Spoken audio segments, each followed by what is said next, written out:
Prince Hassan Ben Talal, thank you so much for taking the time to speak to us here on France 24. First of all, please, what was your reaction on hearing of the attacks here in Paris Friday?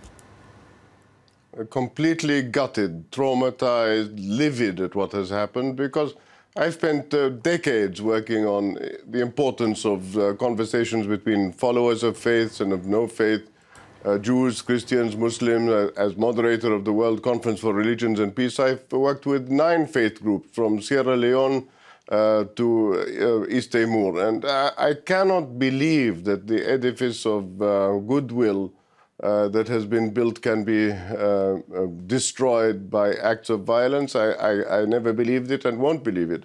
So my condolences go to all my friends in France, and also my deep condolences to the families of the victims. I want to say, however, that in our part of the world, as our role is defined by French aircraft leaving a Jordanian base, to bomb, that we have suffered directly from the reaction of those who are reacting in particular to the use of Air Force, the killing and immolating of our Jordanian pilot, Muad Kasasba.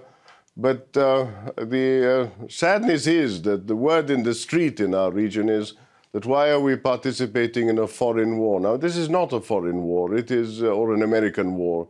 It is a confrontation between those who are using the stick of terror tactics and the management of savagery in European and Western capitals in the same manner that they have been using it for so many years. So I would entreat you to bear in mind that similar horrors with similar sad stories tragic stories in Beirut, in Ankara, should not be forgotten, in Tunisia for that matter.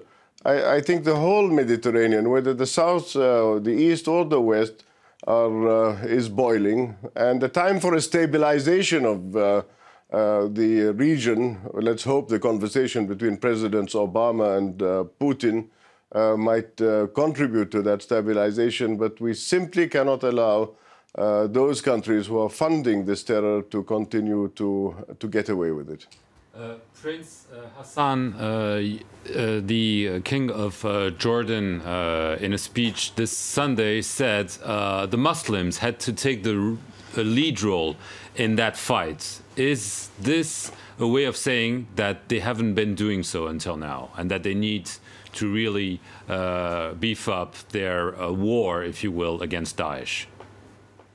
I definitely believe so. I mean, if you look at the poor Yemen, in Hadramaut, for example, which is a peaceful part of the world that has exported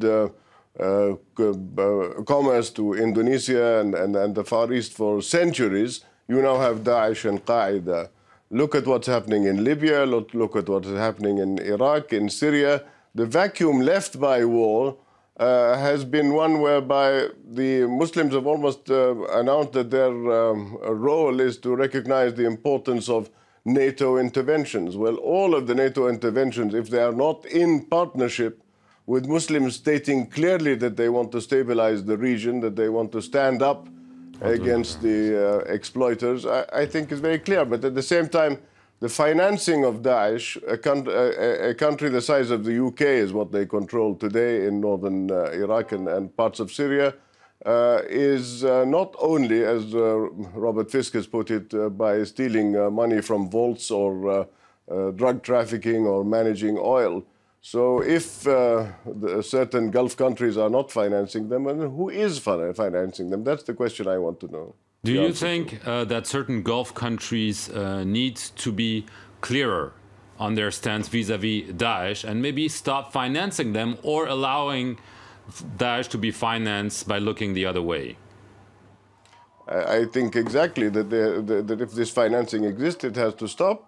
And I think that if this two-faced reality exists, then it has to end. And what is important today is that the countries who are paying the price, like my country, where subsidies for refugees are not going anywhere, they're less than 20% promised, have to be substituted by For example, a universal zakat fund or a regional bank for reconstruction and development. Why can't Islamic foundations be altruist instead of supporting the dark side, as it were? And when is it that we are going to wake up to the fact that with a population of 1 in 4 or 1 in 6 refugees, with 48,000 children born in Jordan in the last few years, these are going to be the bombs of the future. So when are we going to invest in human beings rather than just talking about security in terms of weapons of mass destruction and the war on terror? When are we going to start waging peace? Not by the contradictions that exist within our coalitions, for sure.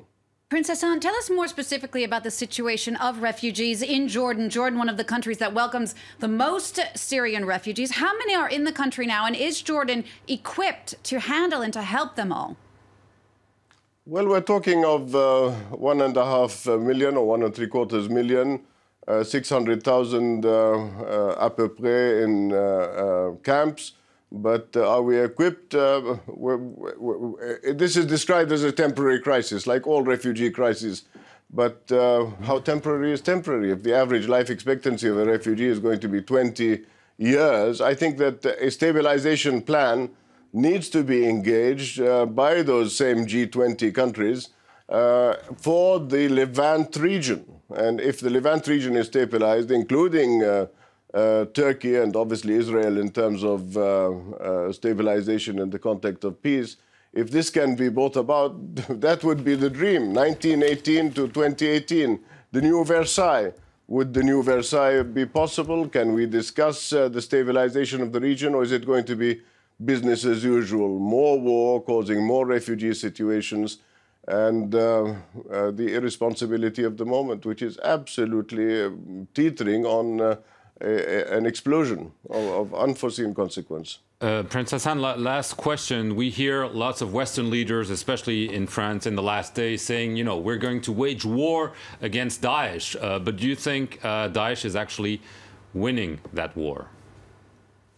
Well, I think that level of reaction might well mean that they're winning. This is how they view it. The more strident the response is, the more discriminatory the response is. I mean, I am a Muslim, I'm not an Islamist, and if there are tens of thousands of Daesh and Qaeda followers under arms, if the DNA that started in Afghanistan with Najibullah through the jihadis, the Mujahideen, the Taliban, the Daesh and so forth is a result of this kind of confrontation, please bear in mind that you have 5 million Muslims in France, which I'm sure you do. But I think that the people in the banlieue must be having an enormous identity crisis today.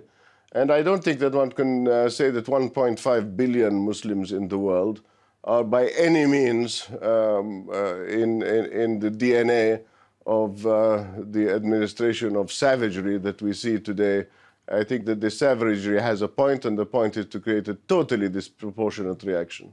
All right, thank you so much, Prince Hassan Ben Talal of Jordan, for speaking to us here on France 24 from London. Thanks as well to you, Mark Perlman, our French politics editor. I'm sure we'll be hearing from you today as well. Thank you.